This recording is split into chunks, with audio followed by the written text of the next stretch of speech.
Friends, welcome back to my channel. और आज मैं आपको क्लास 11 का एक्सक्रीशन चैप्टर पढ़ाऊँ। आप अपने पास नोटबुक और पेन रखिए क्योंकि ये चैप्टर आपको इतने अच्छे से समझ में आएगा। सो अब हम स्टार्ट करते हैं।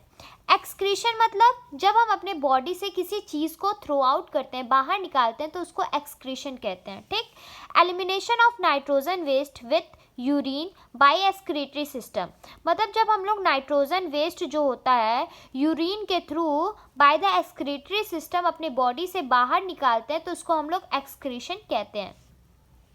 ह्यूमन बॉडी जो होता है, जैसे कि हमारा ह्यूमन बॉडी है, उसमें प्रोटीन मेटाबॉलिज्म होंगे। फिर प्रोटीन मेटाबॉलिज्म जो होंगे वो नाइट्रोजन वेस्ट एलिमिनेट करेंगे। नाइट्रोजन वेस्ट जो होता है वो 3 तरह का होता है। ठीक। अमोनिया होता है, यूरिया होता है, यूरिक एसिड होती है। ठीक। अब अमोनिया जो होता है ये हाईली टॉक्सिक होता है और वाटर की नीड इसमें बहुत ज़्यादा होती है और ये फिश में पाया जाता है। यूरिया जो होता है ये मीडियम टॉक्सिक होता है और ये इसमें वाटर जो होता है वो बहुत ही मीडियम पाया जाता है और ह्यूमंस में होता है ये। ठीक। अब हमारा जो यूरिक एसिड होता है ये हमारा लोवेस्ट टॉक्सिक होता है और ये सॉलिड रिलीज करता है और ये इसमें वाटर की नीड जो होती है एकदम नहीं होती है। ठीक। और ये हमारा पाया जाता है बर्ड्स में, रेप्टाइल में एंड इंसेक्ट में। तो आप एनिमल में एक्सक्रीशन देख सकते हैं, उसको जो अमोनियोटैलिक कहते हैं, अमोनोटैलिक कहते हैं जो कि फिश में होते हैं। यूरियोटैलिक जो होता है वो ह्यूमंस में होते हैं। यूरिकोटैलिक जो होता है वो बर्ड्स, रेप्टाइल और इंसेक्ट में पाया जाता है। सो फ्रेंड्स, अब हम पढ़ेंगे कि एक्सक्रीटरी सिस्टम जो होता है, एक्सक्रीटरी ऑर्गन जो होता है वो हमारे एनिमल में कैसा होता है। ठीक। तो ह्यूमंस में जो होता है उसका ऑर्गन होता है किडनी। प्लेटीहेल्मिन्थेस में जो होता है प्रोटोनेफ्रिडिया। अर्थवॉर्म में नेफ्रिडिया। इंसेक्ट में Malpighian tubules and Cretaceous brown में जो होता है ग्रीनलैंड। ठीक। अब देखिए, जो हमारा ह्यूमन एक्सक्रीटरी सिस्टम है, ठीक, इसमें 4 तरह का होता है: kidney, ureter, urinary bladder and urethra. अब आप ये देख सकते हैं। ठीक। ऊपर का जो है ये हमारा रीनल आर्टरी है, ये हमारा इंटरवेना कावा है। ओके। अब ये हमारा किडनी है। ठीक। ये हमारा यूरेटर है। ठीक। अब ये हमारा यूरिनरी ब्लैडर है और ये हमारा यूथ्रा है। ओके। अब गाइस हम बात करते हैं किडनी के बारे में, क्योंकि किडनी जो होता है वो हमारा मेन फंक्शन परफॉर्म करता है। ठीक। जो किडनी होता है, ये जो हमारा दिख रहा है आपको बीन शेप का, ये हमारा किडनी है। सो किडनी जो होता है वो हमारा बीन शेप का होता है। ये 1 पेयर होता है। ठीक। डोर्सल साइड जो of abdominal cavity, dorsal side के एब्डोमिनल कैविटी में पाया जाता है बिटवीन द बॉडी वॉल। और इसका जो लेंथ होता है ये हमारा 10 से 12 सेंटीमीटर का होता है। अब किडनी जो होता है वो हमारा 2 तरह का होता है, cortex and medulla. So cortex क्या होता है? कॉर्टेक्स देखिए, ये इस पार्ट को हम लोग कहेंगे कॉर्टेक्स। ओके। तो कॉर्टेक्स जो होता है ये हमारा super part of the kidney, ये हमारा superior part of the kidney के ऊपर है। ठीक। अब कॉलम ऑफ द बैटर्नी किसे कहते हैं? ये आप देख रहे हैं, ये इसको हम लोग कॉलम ऑफ पैटर्नी कहेंगे, जो कि फिंगर लाइक प्रोजेक्शन है मेडुला का। अब ये जो है ये हमारा पिरामिड मेडुला इसे भी कहते हैं। अब देखिए मेडुला क्या होता है। Internal part of the kidney, जो कि हमारा किडनी के अंदर इंटरनल पार्ट में पाया जाता है। मेडुलरी पिरामिड जो होता है वो कॉनिकल शेप का होता है। तो ये देखिए ये हमारा कॉनिकल शेप का है। अब calyces of the pelvis and hilum, अब यहाँ पे हमारा काइलेक्स पाया जाएगा, पेल्विस पाया जाएगा और ये जो है ये हमारा हीलियम है। ठीक। अब देखिए गाइस, ये मैं आपको बता रही हूँ किडनी का ये। तो ये जो ये कॉर्टेक्स और मेडुला होता है, तो ये देखिए ये कॉर्टेक्स और मेडुला है। ठीक। अब कॉर्टेक्स में जो हमारा किडनी में हमारा नेफ्रॉन भी पाया जाता है। अभी मैं उसके आपको बारे में बताऊंगी, उसके बारे में अभी मैं उसके बारे में भी आपको बताऊंगी। तो ये जो हमारा होता है, ठीक, तो ये हमारा कॉर्टेक्स है, ये हमारा मेडुला है। ठीक। अब कॉर्टेक्स और मेडुला आप सोच रहे हैं ये क्या है? तो ये जैसे कि मैंने आपको बताया था कि ये हमारा कॉर्टेक्स है, ये हमारा मेडुला है। अब नेफ्रॉन जो है वो भी किडनी के अंदर ही पाया जाता है। तो नेफ्रॉन का जो ये स्ट्रक्चर आपको दिख रहा है, तो इसके ऊपर वाले स्ट्रक्चर को हम लोग यहाँ पे हमारा ग्लैमोरोसा पाया जाता है, जो कि नेटवर्क लाइक स्ट्रक्चर होता है उसका। फिर ये जो आपको एक स्टिक जैसा पकड़ने जैसा दिख रहा है, इसको हम लोग बोलमैन कैप्सूल कहते हैं। और ये जो है, ये इतना पार्ट जो है, इसे हम लोग पीसीटी कहते हैं। इसको प्रॉक्सिमल कॉन्वोल्यूटेड ट्यूब्यूल्स कहते हैं। और ये जो पार्ट है, ये जो आ रहा है हमारा मेडुलरी में, ये हमारा लूप ऑफ हेनले है। And this part is DCT, मतलब डिजिटल कॉन्वोल्यूटेड ट्यूब्यूल्स। और ये जो हमारा कलेक्टिंग डक्ट है, ये भी हमारा मेडुला में आता है। तो आप ये बताइए कि हमारा मेडुला और कॉर्टेक्स में नेफ्रॉन का कौन कौन सा पार्ट आता है। तो हमारा आता है कॉर्टेक्स में ग्लैमरोसा, बोलमैन कैप्सूल, पीसीटी, डीसीटी। और हमारा मेडुला में कौन सा पार्ट आता है, तो lobe of Henle and collecting duct. इसे हम लोग डीसीडी से रिप्रेजेंट करते हैं। अब आपको मैंने बता दिया ये सब कि क्या क्या आता है। अब हम बात करेंगे यूरेटर के। हमने किडनी का बात कर लिया, अब हम यूरेटर पे आते हैं। तो यूरेटर क्या होता है, ये आपको स्ट्रक्चर दिख रहा होगा। ये हमारा किडनी है, ये हमारा यूरिनरी ब्लैडर है। अब इन दोनों के बीच में हमारा यूरेटर पाया जाता है। यूरेटर जो होता है, ये हमारा पेयर्स में होता है। तो इसे हम लोग कहेंगे ट्यूबुलर स्ट्रक्चर जैसा होता है, ट्यूब जैसा स्ट्रक्चर है इसका। वन पेयर का है between the kidney and urinary bladder, जैसे कि ये आप देख सकते हैं, इसके बीच में पाया जा रहा है। Transfer urine from the kidney to the urinary bladder, यहाँ से यूरिन को लेके आएगा, फिर ये ट्रांसफर करेगा हमारा यूरिनरी ब्लैडर में। ठीक, अब आता है हमारा यूरिनरी ब्लैडर क्या होता है। तो यूरिनरी ब्लैडर जो होता है, ये हमारा एक बैलून टाइप का होता है। ठीक, जिसको हम लोग स्ट्रेस भी कर सकते हैं और उसको नॉर्मल तरीके से भी ला सकते हैं। तो ये जो इसका बॉडी का, ये जो हमारा यूरिनरी ब्लैडर होता है, उसका जो वॉल होता है वो कैसा होता होगा, तो वो हमारा स्मूथ मसल्स का होता है। और इसको हम लोग स्ट्रेच भी कर सकते हैं। और ये इनवॉलेंट्री होता है, मतलब इसे हम लोग बिना अपने मन के, मतलब जो वॉलेंट्री मतलब ये होता है कि हम अपने इच्छा अनुसार उसको वो कर सकते हैं, रेगुलेट कर सकते हैं। पर इनवॉलेंट्री का मतलब ये होता है कि हम उसको अपने इच्छा अनुसार नहीं कर सकते। इनवॉलेंट्री मतलब जैसे कि हमारा फॉलोपियन ट्यूब्यूल्स हो गया, हमारा हार्ट हो गया, उसको हम लोग नहीं रोक सकते। फिर हमारे को दिख रहा है, अब इसका ये जो पार्ट होता है, ये हमारा इंटरनल स्पेक्टर होता है। ठीक, और ये हमारा एक्सटर्नल स्पेक्टर होता है। ये हमारा वॉलेंट्री होता है, वॉलेंट्री मसल्स का होता है। ये हमारा इनवॉलेंट्री मसल्स का होता है। जब हमारा यूरिन आएगा हमारे यूरेथर से, हमारे यूरिनरी ब्लैडर में यूरिन आएगा, जब ये फुलफिल हो जाएगा, मतलब भर जाएगा, तो यहाँ पे एक रिसेप्टर्स होते हैं। ठीक, और ये रिसेप्टर जो होते हैं वो हमारे सीएनएस, मतलब सेंट्रल नर्वस सिस्टम को मैसेज भेजते हैं। और सेंट्रल नर्वस सिस्टम जो होता है वो मोटर के थ्रू यहाँ पे आएगा, फिर इसको ओपन करवाएगा, और फिर हमारा यूरिन जो है यूरेथर के थ्रू बाहर निकल जाएगा। ठीक, तो आपको मैंने बता दिया, ये मस्कुलर ऑर्गन होते हैं, सिंगल होते हैं, यूरिन स्टोर करते हैं। मसल जो होता है इसका दो तरह का होता है, स्मूथ मसल जैसे कि ये, एंड स्पेक्टर मसल जैसे कि ये। ठीक, अब आपको ये दिख गया। अब आप बोलेंगे यूरेथ्रा क्या होता है। तो यूरेथ्रा जो होता है, जब हमारा किडनी जो होता है, किडनी जब यूरिन को पास करेगा हमारे यूरेटर के थ्रू, तो यूरेटर के थ्रू हमारा किडनी यूरिनरी ब्लैडर में आएगा। फिर यूरिनरी ब्लैडर से क्या आएगा, एक ऐसा पोर्शन होता है जिससे कि यूरेटर जो होता है यूरिन को हमारे बॉडी से बाहर निकालता है।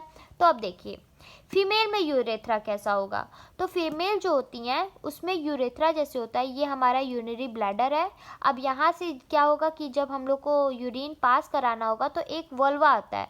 वल्वा क्या होता है कि फीमेल्स में आउटर पार्ट पे उनके 3 पार्ट्स पाए जाते हैं, जिसके फर्स्ट पार्ट को हम लोग कॉलिटोरेसिस कहते हैं, सेकेंड पार्ट को हम लोग यूथरल ओपनिंग कहते हैं, एंड थर्ड पार्ट को हम लोग वर्जाइनल ओपनिंग कहते हैं। ठीक, अब देखिए ये क्या होता है कि हमारा जो फीमेल होगी, ठीक, उसका लेंथ जो होगा, ये हमारा यूरेथ्रा वो छोटा होगा। ठीक, और ये बस यूरिन पास करने के लिए होगा, न ये हमारा न मेंस्ट्रुअल साइकिल पास करेगा, न कुछ भी, बस ये यूरिन पास करेगा। ओके, ये ओपन होगा इनटू द वल्वा, जैसा कि मैंने आपको बता दिया, प्रेजेंट इन द मैमल्स और in female concerned with the only urine, बस यूरिन ही ये एक्सक्रीट कराएगा। अब हम बात करते हैं मेल में। तो मेल में ये जो यूरिनरी ब्लैडर है, ठीक, इसके पास ही हमारा प्रोस्टेट ग्लैंड पाया जाएगा, ठीक, जिससे कि स्पर्म रिलीज होगा और यूरिन रिलीज होगा। तो स्पर्म और यूरिन का जो पाथवे है वो एक ही रहेगा, यहाँ से स्पर्म भी निकलेगा और यहाँ से यूरिन भी पास आउट होगा। तो इन दोनों को हम लोग कहेंगे यूरिनोजेनाइटल ट्यूब्स। ओके, तो मेल का जो लेंथ होता है यूरेथ्रा वो थोड़ा लार्ज होता है एज कम्पेयर टू फीमेल, और इसको हम लोग यूरिनोजेनाइटल पाथवे भी कहते हैं। अब आते हैं हम लोग सबसे मेन पॉइंट में, जिसमें सारे बच्चों को कंफ्यूजन होता है कि नेफ्रॉन क्या होता है और न्यूरॉन क्या होता है।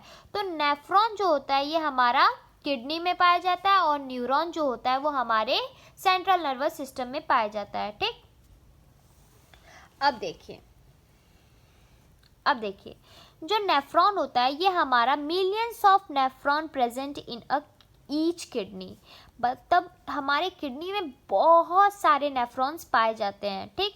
और ये हमारा स्ट्रक्चर एंड फंक्शनल यूनिट भी होता है किडनी का, ठीक।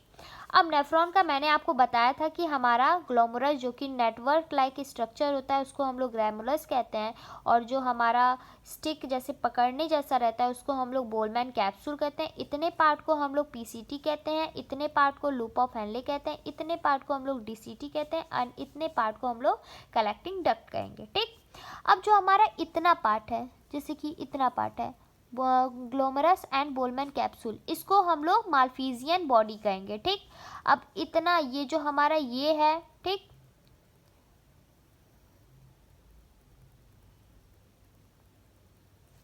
अब देखिए अब हमारा जैसे कि ये है तो इसको हम लोग कॉन्वोल्यूटेड ट्यूब्यूल्स कहेंगे, PCT, loop of Henle and DCT, और इसको तो कलेक्टिंग डक्ट कहेंगे ही।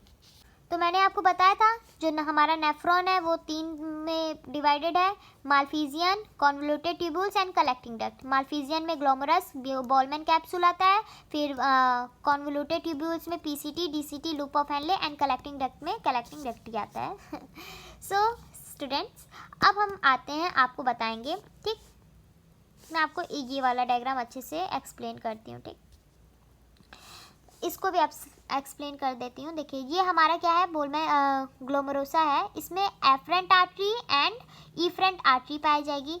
अब इसी के पास हमारे ब्लड कैपिलरीज होगी, ठीक, हमारे नेफ्रॉन्स के पास ही ब्लड कैपिलरीज होगी, उसको हम लोग पेरीटिब्यूलर कैपिलरी कहते हैं, ठीक। अब ये जो नीचे आएगी कैपिलरी, जो हमारा पीसीटी, लूप ऑफ हेनले के नीचे आएगी, तो इसको हम लोग डिसेंडिंग कहते हैं, और जो ऊपर जाएगी उसको असेंडिंग कहेंगे, ठीक। और इस चीज़ को हम लोग वासा रेक्टा भी कहते हैं। अब देखिए जैसे कि हमारा किडनी है, ठीक, यहाँ पे क्या है, रीनल आर्टरी, ब्लड आएगा, ठीक, और ये हमारा रीनल वेन है, ठीक, ब्लड आएगा, ठीक, मतलब नाइट्रोजन वेस्ट ब्लड में आएगा, ठीक। अब ये क्या होगा, आर्ट्रियोल्स के थ्रू हमारे एफरेंट आर्टरी में आएगा, फिर एफरेंट आर्टरी से हमारे इफरेंट आर्टरी में जाएगा, फिर इफरेंट आर्टरी से फिल्टर होके हमारा ब्लड जो है वो वेन के थ्रू हमारे बॉडी में चला जाएगा, ठीक। अब देखिए रीनल आर्टरी में गया, ठीक, रीनल आर्टरी में आया, एफरेंट आर्टरी में गया, एफरेंट आर्टरी में गया, फिर ग्लोमेरुलस में गया, ग्लोमेरुलस में गया, ठीक, फिर फिल्टर होके फिर कहाँ गया, हमारे इफरेंट आर्टरी में गया, फिर इफरेंट आर्टरी में कैपिलरीज के थ्रू हमारे रीनल वेन के थ्रू चला गया हमारे बॉडी में। अब आप पूछेंगे कि ग्लैमरोसा क्या होता है, बोलमैन कैप्सूल क्या होता है, PCT, DCT and loop of Henle क्या होता है, तो मैं आपको एकदम अच्छे से एक्सप्लेन कर दे रही हूँ। आप लोग एकदम टेंशन मत लो स्टूडेंट्स, मैं आपको एकदम क्लियर करा दूंगी हमारा नेफ्रॉन और हमारा जो ये क्या कहते हैं एक्सक्रीटरी सिस्टम है वो आपको एकदम अच्छे से रटा दूंगी मैं। अब फ्रेंड्स हम लोग बात कर लेते हैं ग्लोमेरुलस में। जो हमारा ग्लोमेरुलस होता है इसको हम लोग नेटवर्क ऑफ कैपिलरी भी बोलते हैं। ये हमारा यूनिसेलुलर होता है और इन सब चीज़ों को हम लोग कहते हैं ग्लैमुलर हाइड्रोस्टैटिक प्रेशर, ठीक। अब ये देखिए जो हमारा मैंने बताया था कि ये हमारा एफरेंट आर्टरी है, ये हमारा इफरेंट आर्टरी है, यहाँ से ब्लड आएगा और ये चीज़ जो होगा ये थोड़ा लार्ज होगा as compare to efferent artery. हमारा एफरेंट आर्टरी जो होगी वो लार्ज होगी और इफरेंट आर्टरी जो होगी वो स्मॉल होगी। जब ब्लड आएगा तो फोर्सफुली आएगा, तो क्या होगा कि इफरेंट आर्टरी से जाते जाते ब्लड जो है वो यहाँ पे इकट्ठा होगा, और यहाँ पे इकट्ठा होने से क्या होगा कि यहाँ पे क्या होता है कि पोर्स पाए जाते हैं छोटे छोटे, ठीक। और हमारे बोलमैन कैप्सूल के पास भी यहाँ पे पोर्स पाए जाते हैं, जिसको हम लोग पोडोसाइट कहते हैं, ठीक। तो यहाँ से क्या होगा, ब्लड जो होगा वो फिल्टर होने के, जो हमारे जो भी नाइट्रोजन वेस्टेज होंगे वो हमारे यहाँ पे आने लगेंगे, और जो हमारा फिल्टर ब्लड होगा वो हमारा यहाँ से चला जाएगा। तो जो नाइट्रोजन वेस्ट होंगे वो यहाँ आ जाएंगे, और जो हमारा ब्लड जो होगा फिल्टर होगा वो यहाँ से चला जाएगा। अब इसमें कौन कौन से नाइट्रोजन वेस्ट होंगे, तो हमारा ग्लूकोज होगा, वाटर होगा, अमीनो एसिड होगा, विटामिन होगा, फिर कैल्शियम आयन, ये सब होता है। अभी मैं उसके बारे में भी बात करूँगी। अब आपको मेन ये क्या है कि हमारे 1 मिनट में 125 ml फिल्ट्रेट होता है ब्लड, ठीक, हमारे ग्लोमेरुलस फिल्ट्रेशन में, और एक दिन में 180 लीटर, ठीक। आपको ये याद रखना होगा क्योंकि ये एग्ज़ाम में आता है, ठीक। अब हमारा बोलमैन कैप्सूल क्या होता है, ये हमारा डबल लेयर वॉल होता है एंड कैप लाइक स्ट्रक्चर होता है, जैसे कि आप देख सकते हो।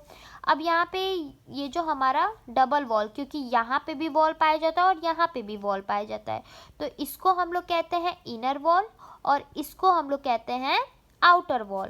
तो इनर वॉल जो होता है ये हमारा पोडोसाइट इसमें पाया जाता है, पोर्स वॉल पाए जाते हैं, पोरस वॉल पाए जाते हैं, और फिर ये जो होता है इसमें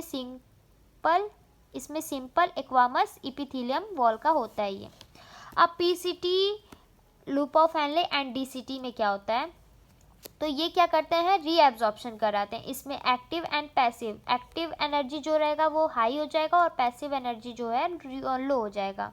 और डीसीटी में क्या होता है कि इसमें यूरिन आता है हमारे कलेक्टिंग डक्ट में, और कलेक्टिंग डक्ट जो है वो ट्रांसफ़र करता है into the pelvis and valve में। अब मैं दिखाऊंगी आपको कि ये क्या है। हमारा जो पीसीटी है इसमें ज़्यादातर जो हमारा ब्लड होगा वो यहाँ पे रीअब्जॉर्ब होगा, ठीक।